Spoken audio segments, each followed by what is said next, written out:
In the Buddha's analysis of the causes of suffering and stress, fabrication comes right after ignorance, the message being that if you fabricate in ignorance, you're going to suffer.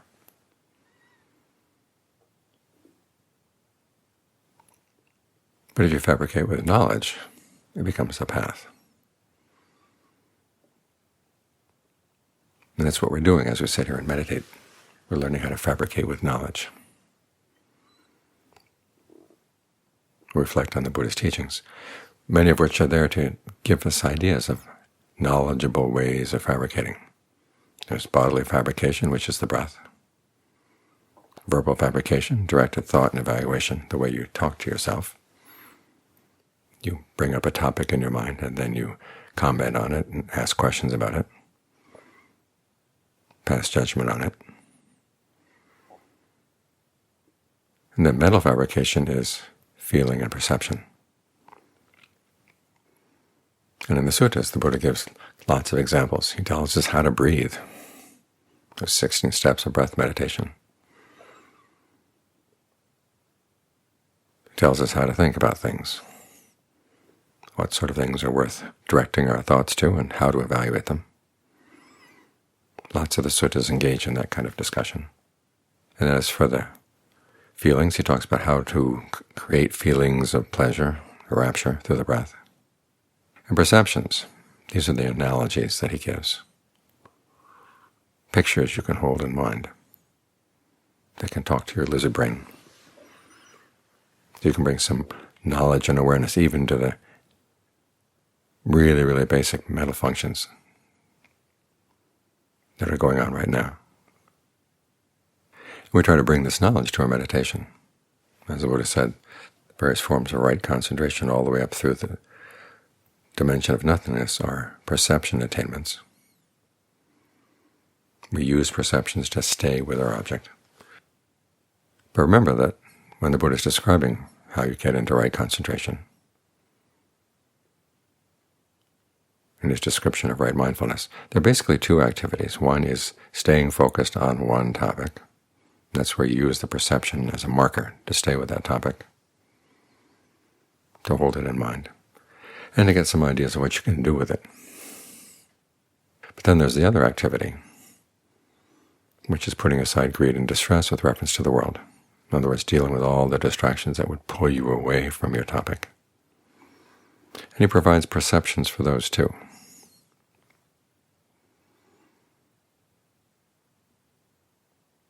It's good to remember that we have this body of knowledge, this body of perceptions that we can draw on.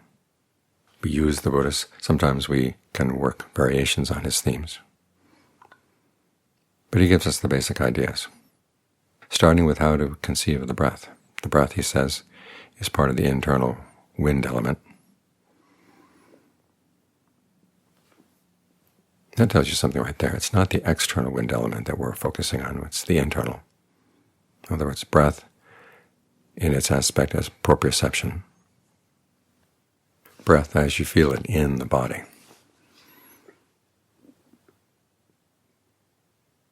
We're not focusing on the passage of air through the nose or on the upper lip. We're focusing on the internal wind element as you feel it inside, going down deep into the different organs of the body, down the spine, through the intestines, through the stomach, through the chest, through the heart, in the head, in your arms and your legs. You want to hold that image in mind. You can think of different ways that the breath goes through various channels of the body.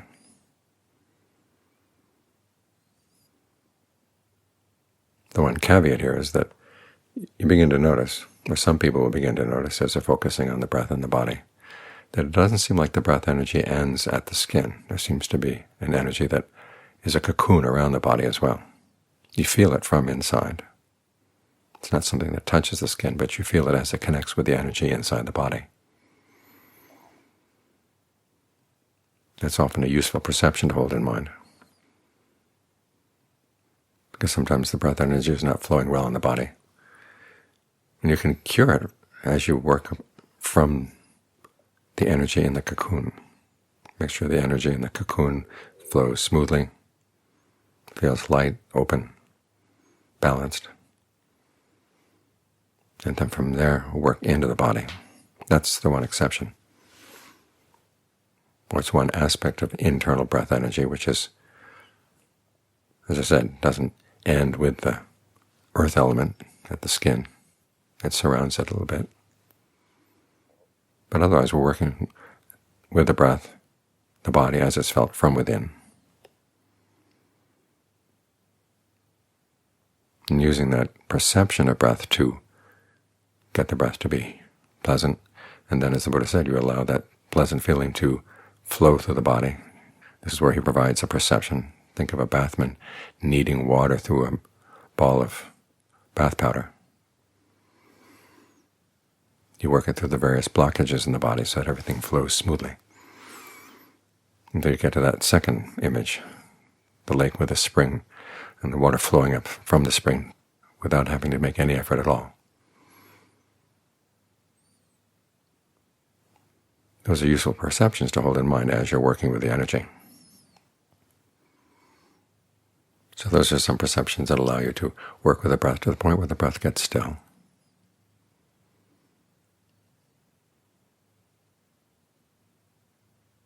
In the meantime, though, you also have to work with the perceptions to help keep distractions at bay. Putting aside greed and distress with reference to the world, the Buddha gives you 5 different ways of dealing with distractions. And each of them has a perception that goes along with it, an analogy.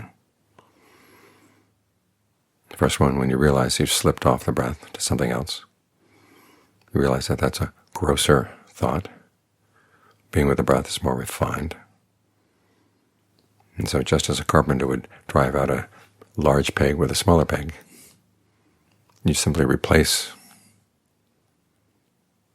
the distracted thought with thoughts of the breath.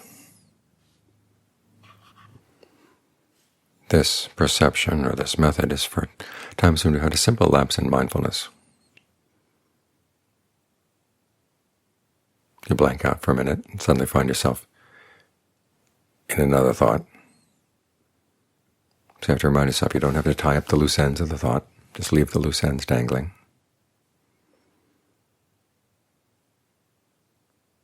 And get back to the breath. There are other times, though, when the mind really does want to think about that distracting thought. It has some allure. And so you try to think about it in ways that destroy the allure.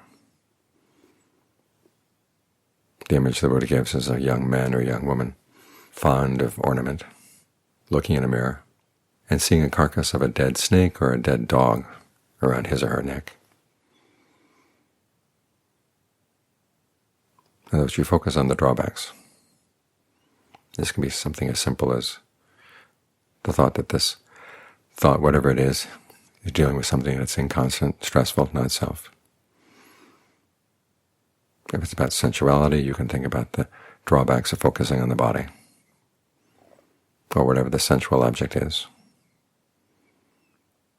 and how foolish your obsession with sensual thoughts is.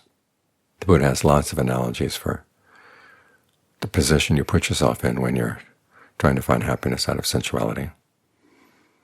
You're like a dog chewing on a chain of bones with nothing but the taste of its own saliva to nourish it.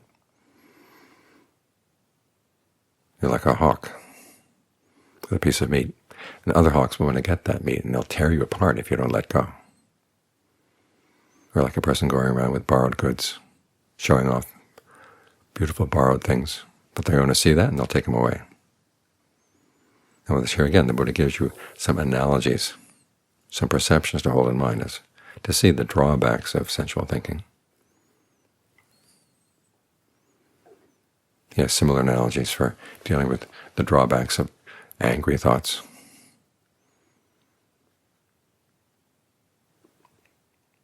You're going to do something foolish under the power of your anger, and you're going to please your enemy. Do you want that? That kind of thing. If that doesn't work, you can simply ignore the thought. Here the Buddha's image is if you see something that you want to look at, so you turn your eyes away, you close your eyes. In other words, the thinking is going to go on, but you're not going to get involved. You're not going to pay attention to it. Here you can use your own images, your own perceptions. I like the one of a stray dog coming to beg for food. And you know if you give food to the dog, it's going to follow you home and you don't need any more dogs. So you pretend like it's not there. And you find that you can do it, even in the midst of noisy places, in the midst of disturbances, or in the midst of a mind that's chattering away. You can still stay focused on the breath. The chatter doesn't destroy the breath. The noise outside doesn't destroy the breath. It's still there. It's simply a matter of what the Buddha calls anupassana, following the thread of something, maintaining your focus on something, even in the midst of other things. This is a good analogy for the whole practice. We live in an imperfect world, but we're trying to develop the perfections. So you can't demand that everything be quiet before you settle down. You're trying to settle down in the midst of outside noise and inside noise, realizing that it's the act of attention that feeds your distracting thoughts. So if you don't pay them any attention, after a while they go away. They may do and say crazy things to grab your attention, but again, you just are firm in your determination not to go there. The fourth method, the fourth set of analogies or perceptions, is when you realize that every time there's a distracting thought, there's going to be a little knot of tension someplace in the body that acts as the marker of the thought. As soon as the thought comes in, there'll be a little glitch of tension someplace. If you're sensitive to the breath, you can figure out where that is, and you can breathe right through it. The Buddha's analogy of a person walking and saying, "Why am I walking? Why don't I stand?" Then they're standing. "Why am I standing? Why don't I sit down? Why am I sitting? Why don't I lie down?" You go to a more and more relaxed position. None of these perceptions work. None of these methods work. And the final one is the sledgehammer. It says, just as two strong men would beat down a weaker man, you beat down your mind. You just grit your teeth, place the tongue against the roof of your mouth, and just tell yourself, "I will not think that thought." If you want, you can use a meditation word, bhutto, bhutto, rapid fire, really fast. Of the various methods, this is the one that involves the least in terms of discernment, the most in terms of willpower, but at least it can clear the air. After a while, you can pull out from that and use one of the other methods, get back to the breath. So the Buddha is providing a whole repertoire of perceptions.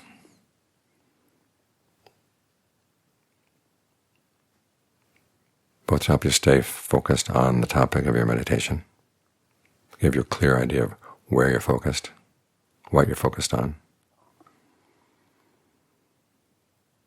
and also for dealing with anything that would grab you and pull you back into the world. So try to bring some knowledge to the way you perceive things. That will have a huge impact on how you shape the state of your mind.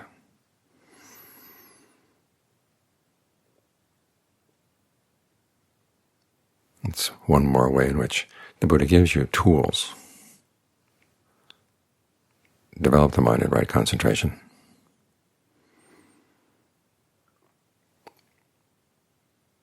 As a way of engaging the process of fabrication with knowledge to get you on the path,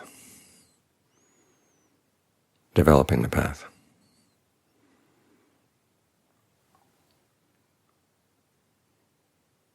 When you're doing that, you're in line with the duties of the Four Noble Truths.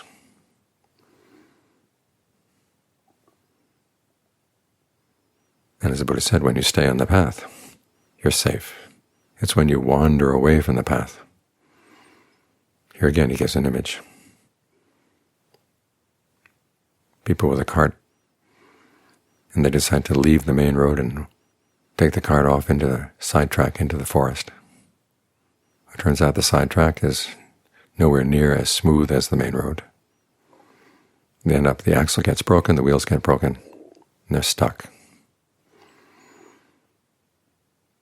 You don't want to be stuck. You want to be on the main road. Even though there are difficulties in staying on the main road, still it's smooth and it's safe. It's where you want to be.